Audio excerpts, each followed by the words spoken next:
નમસ્કાર મિત્રો, આપનું સ્વાગત છે. આજે અમે તમને શનિદેવના જન્મની કથા સંભળાવવા જઈ રહ્યા છીએ.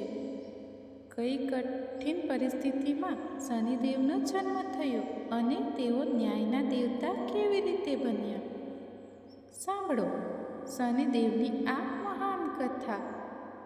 જે કોઈ આ કથાને ધ્યાનથી પૂરી સાંભળે છે, શનિદેવ તેમના પર ક્યારેય કુદૃષ્ટિ કરતા નથી, પરંતુ જીવનભર શનિ મહારાજ તેમને સહાય કરે છે. તેઓ રોગ દોષથી રક્ષા કરે છે.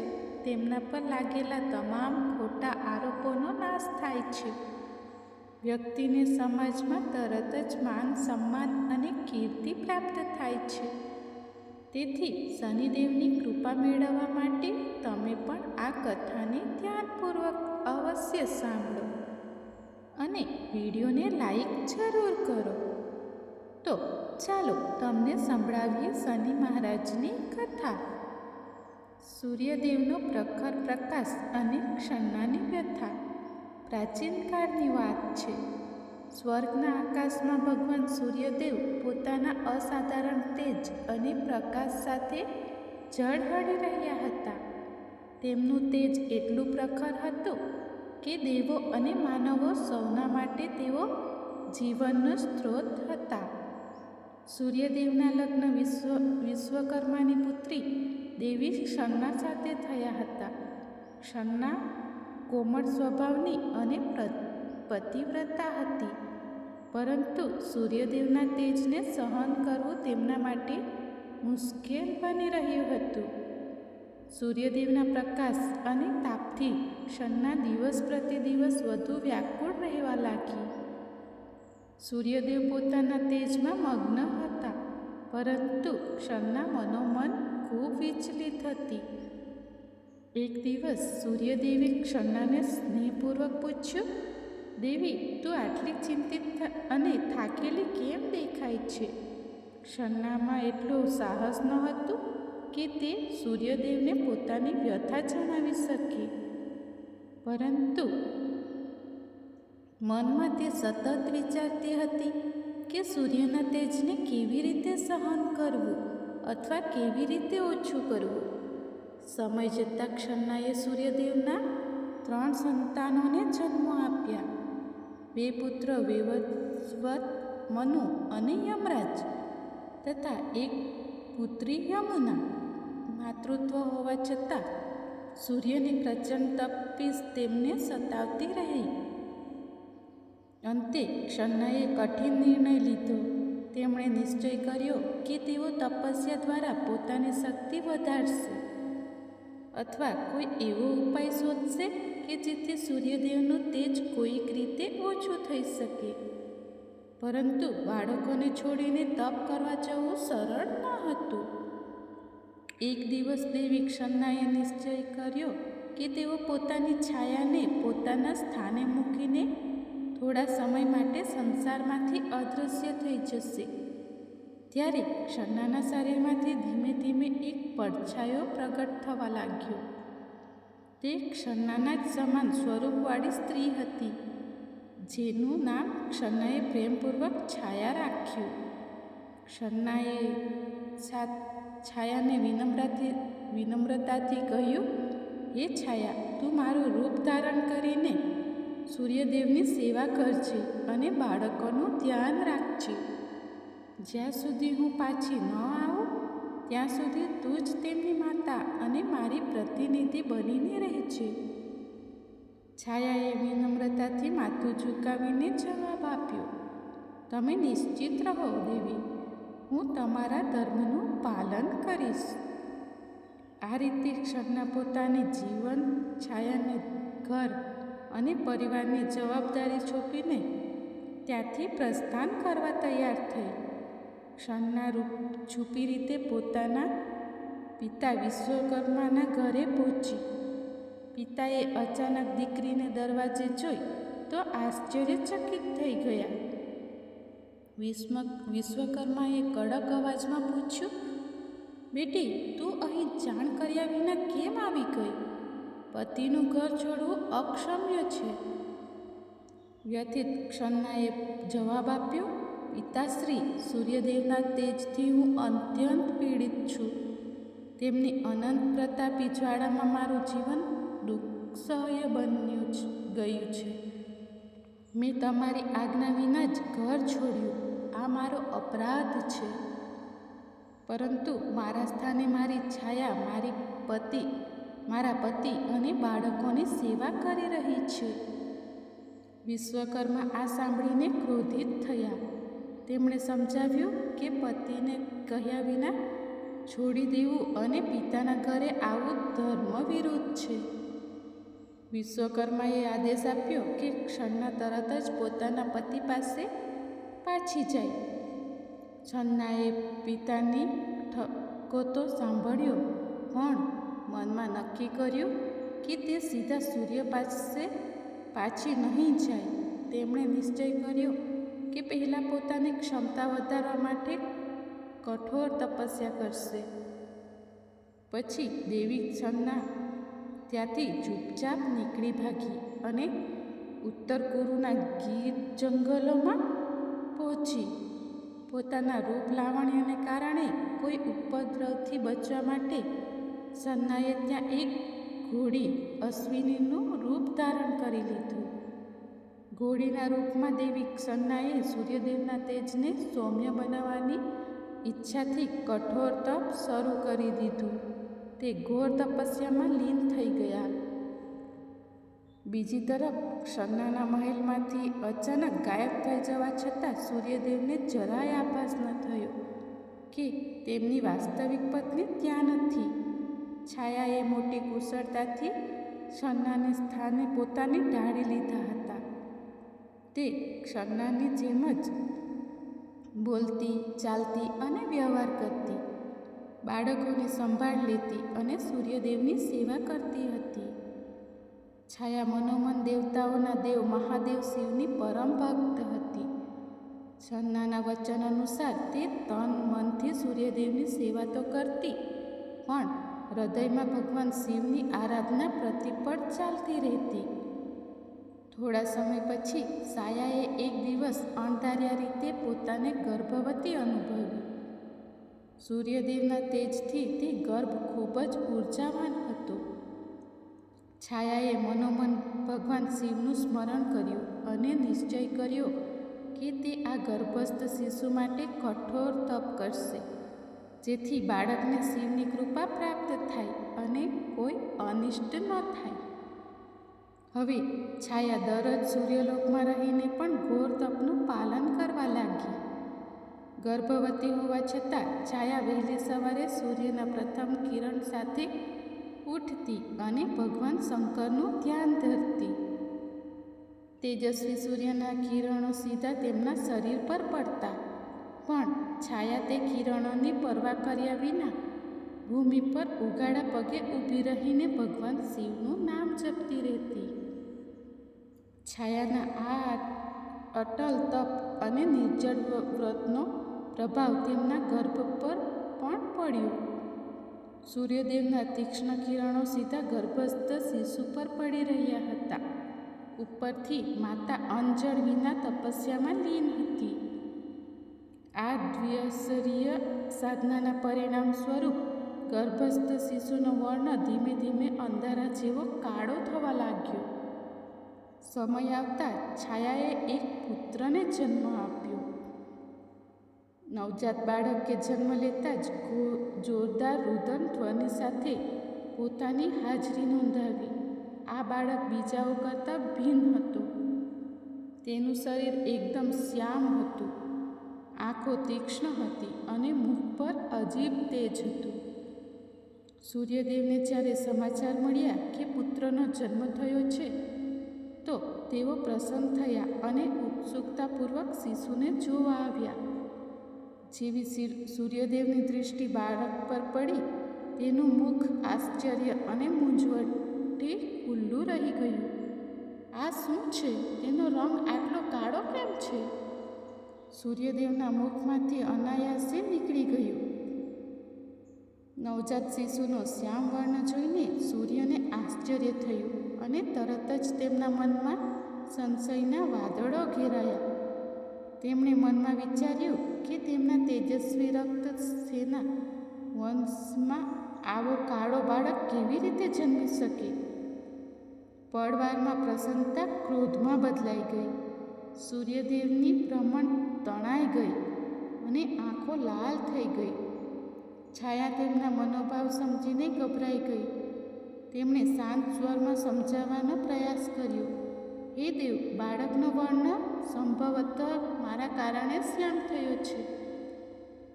ગર્ભાવસ્થામાં મેં કઠોર તપ કર્યું, ભોજન પણ ન કર્યું. કદાચ શિશુ પર તેનો પ્રભાવ પડ્યો છે.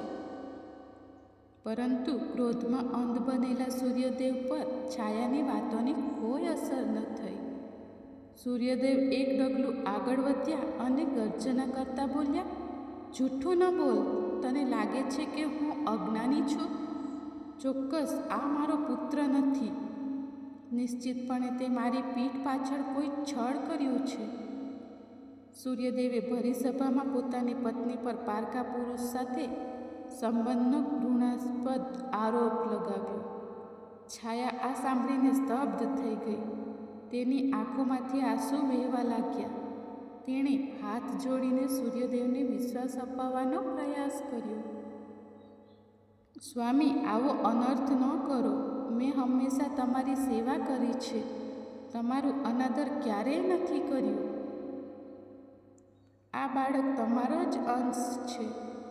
પરંતુ સૂર્યદેવ ક્રોધિત હતા. તેમણે દાસી સેવકોને આદેશ આપ્યો, આ સ્ત્રીને અને તેના કાળા બાળકને મહેલથી દૂર લઈ જાઓ. મેં તેને મારી માનીને ભૂલ કરી. સૂર્યદેવે નવજાતને સ્વીકારવાનો ઇનકાર કરતા છાયાનો તિરસ્કારપૂર્વક ત્યાગ કર્યો. પોતાના જ પતિના મુખેથી આવા કઠોર વચનો સાંભળીને છાયા પર જાણે વજૂપાત થયો. તેની આંખોમાંથી આંસુ વહેવા લાગ્યા.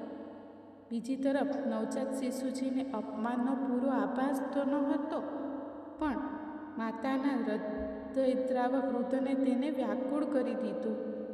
તે પણ જોર જોરથી રડવા લાગ્યો. ત્યારે સૂર્યદેવે ક્રોધિત નજારો તે બાળક પર નાખી. તેમની આંખોમાં હજી પણ સંદેહ અને ધિક્કાર હતો. આશ્ચર્યજનક રીતે તે જ ક્ષણે બાળકે રડવાનું બંધ કરી દીધું અને ધીમેથી પોતાની આંખો ખોલી. તે શિશુની કોમળ આંખોમાં અચાનક એક ભીષણ અગ્નિ જેવી દેવી જ્વાળા પ્રગટ થઈ. આ બાળક સામાન્ય ન હતો. તે જન્મથી જ તપસ્વીની માતાની શક્તિ લઈને આવ્યો હતો. તેણે એકીટસે પોતાના પિતા સૂર્યદેવ તરફ જોયું. જેવી શિશુની ક્રોધિત દૃષ્ટિ સૂર્યદેવ પર પડી, સૂર્યદેવ તીવ્ર પીડાથી બૂમ પાડી ઉઠ્યા. તેમનું સુવર્ણ કાંતિવાળું શરીર જાણે કોલસા જેવું કાળું પડવા લાગ્યું. તે દગ્ધ દૃષ્ટિનો પ્રભાવ એટલો ભયંકર હતો કે સૂર્યદેવનું સંપૂર્ણ શરીર કાળું પડી ગયું અને તેમનું તેજ ધીમે ધીમે મંદ થતાં અંતે ઓલવાઈ ગયું. ચારે બાજુ અંધકાર છવાઈ ગયો, જાણે સૂર્યાસ્ત પછી અંધારી રાત ઉતરી આવી હોય. સૂર્યદેવના રથના ઘોડા પણ એકદમ થંભી ગયા.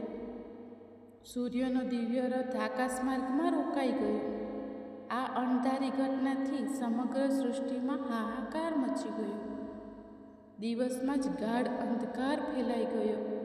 પ્રાણીઓ ભયભીત થઈ ગયા. દેવતાઓએ ચિંતિત થઈને આમ તેમ જોવાનું શરૂ કર્યું કે સૂર્યદેવને શું થઈ ગયું છે. સૂર્યદેવ અત્યંત વ્યથિત હતા. તેમનું ઉજ્જવળ સ્વરૂપ નષ્ટ થઈ ગયું હતું અને તેમના અશ્વ આગળ વધવા તૈયાર ન હતા. તેમને ત્યારે જ પોતાની ભૂલ અને કઠોર શબ્દોનો આભાસ થયો. અંધકારમાં ઘેરાયેલા સૂર્યદેવને પોતાની ભૂલ પર ગ્લાનિ થવા લાગી. તેઓ સમજી ગયા કે જે બાળકને તેમણે ઠુકરાવ્યો છે તે સામાન્ય નહીં પણ અત્યંત શક્તિશાળી છે. પોતાના અપમાનિત પુત્ર અને પત્નીને જોઈને તેમને અહેસાસ થયો કે ક્રોધમાં તેમણે અક્ષમ્ય કાર્ય કર્યું છે. વિવશ થઈને સૂર્યદેવે આર્ત સ્વરમાં ત્રાહિમામ પોકાર કર્યો, હે મહાદેવ, મારી સહાય કરો, મારાથી મોટી ભૂલ થઈ છે. સૂર્યદેવની કરુણ પુકાર સાંભળીને સમસ્ત લોકના સ્વામી ભગવાન શિવ તરત જ પ્રગટ થઈ ગયા. એક દિવસ જ્યોતિપુંજ પ્રગટ થયો અને તેની મધ્યમાં ભગવાન શંકર પોતાના વૃદ્ધ મુદ્રામાં પ્રગટ થયા. ત્રિશૂળ અને ચંદ્રને ધારણ કરેલા નીલકંઠ ભગવાન શિવના દર્શન કરીને સૂર્યદેવ છાયા અને ત્યાં ઉપસ્થિત તમામ દાસ દેવતાઓ હાથ જોડીને નતમસ્તક થઈ ગયા. છાયાએ શિશુને ખોળામાં ઉંચકી લીધો હતો. હવે તે બાળક શાંત હતો. તેની આંખોમાં પોતાના આરાધ્ય શિવના દર્શનથી એક ઉજ્જવળ ચમક હતી. ભગવાન શિવે પહેલાં પોતાની આંખો બંધ કરી અને ધ્યાન દ્વારા સંપૂર્ણ ઘટનાને જોઈ. પછી તેમણે કઠોર સ્વરમાં સૂર્યદેવને કહ્યું, હે સૂર્યદેવ, ક્રોધ અને અહંકારમાં આવીને તમે તમારી પત્ની છાયા અને તમારા નવજાત પુત્રનું મોટું અપમાન કર્યું છે. તમે છાયાના ચારિત્ર્ય પર સંદેહ કરીને અન્યાય કર્યો છે. સૂર્યદેવ લજ્જાના માર્યા માથું ઝુકાવીને ઊભા હતા. શિવજીએ આગળ કહ્યું, આ બાળક ખરેખર તમારો જ પુત્ર છે. તેનું વર્ણ શ્યામ એટલા માટે છે કારણ કે ગર્ભકાળમાં છાયાએ કઠોર તપસ્યા કરી મારી ઉપાસના કરી અને તમારા તેજને કોઈ પણ સંરક્ષણ વિના સહન કર્યું, જેનાથી બાળકનો રંગ કાળો થઈ ગયો. આમાં છાયાનો કોઈ અપરાધ નથી, પરંતુ પ્રશંસાને પાત્ર ધૈર્ય છે. સૂર્યદેવે ધ્રુજતા સ્વરમાં જવાબ આપ્યો, હે મહાદેવ, મારાથી મોટી ભૂલ થઈ ગઈ છે. મેં ક્રોધવશ આ બંનેને ખૂબ કષ્ટ આપ્યું. કૃપા કરીને મને ક્ષમા કરો અને મારું તેજ પાછું પ્રદાન કરો. સૂર્યદેવને પશ્ચાતાપ કરતા જોઈને ભગવાન શિવનો ક્રોધ શાંત થયો. તેમણે પોતાના હાથથી આશીર્વાદ આપતા સૂર્યદેવને ફરીથી તેજસ્વી રૂપ પ્રદાન કર્યું. તેમનું કાળું પડેલું શરીર ફરીથી સોનેરી તેજથી ચમકવા લાગ્યું અને અંધકાર ચીરતો પ્રકાશ ચારેય દિશાઓમાં ફેલાઈ ગયો. સૂર્યદેવના રથના અશ્વ પર પણ પૂર્ણ જીવિત થઈને ગતિથી દોડવા લાગ્યા. સૃષ્ટિ ફરીથી પ્રકાશમય થઈ ઉઠી. સૂર્યદેવે તરત જ છાયા અને પોતાના પુત્રને ગળે લગાવી લીધા. સૂર્યે કહ્યું, છાયા, તે જે તપ કર્યું તેનાથી આપણા પુત્રને અદ્ભુત શક્તિ મળી છે. હું તારો ઋણી છું અને મારા આચરણ પર અત્યંત લજ્જિત છું. છાયાની આંખોમાંથી આનંદના આંસુ વહેવા લાગ્યા. તેમણે સૂર્યદેવને ક્ષમા કરી દીધા. નાનો શિશુ પણ જાણે સ્મિત કરી રહ્યો હતો. પિતાનો સ્નેહ પામીને તે પ્રસન્ન હતો. શિવજીએ બાળકને આશીર્વાદ આપ્યા અને કહ્યું, વત્સ, તે જન્મથી જ અન્યાયનો સામનો કર્યો છે અને તારામાં અન્યાયનો પ્રતિકાર કરવાની શક્તિ છે. તારી માતાની તપસ્યાના ફળ સ્વરૂપ તારામાં મારો અંશ સમાયેલો છે. હું તને આશીર્વાદ આપું છું કે તું લોકમાં અન્યાયના દેવતાના રૂપમાં પ્રતિષ્ઠિત થઈશ. તું લોકોને તેમના કર્મ અનુસાર ફળ આપીશ. પાપીઓને દંડ અને સત્પુરુષોને પુરસ્કાર. સૂર્યપુત્ર હોવાને નાતે તારું સ્થાન આકાશમંડળમાં નવગ્રહોના રૂપમાં હશે. અન્ય ગ્રહોમાં તારું સ્થાન ઊંચું હશે, કારણ કે તું કર્મ ફળદાતા છે. હવેથી તું શનિ નામથી પ્રખ્યાત થઈશ. ક્ષણે ચાલનારા ગ્રહ સપ્તાહનો એક દિવસ શનિવાર તારા નામથી થશે અને આ દિવસે તારી પૂજાથી પ્રાણીઓના કષ્ટ દૂર થશે.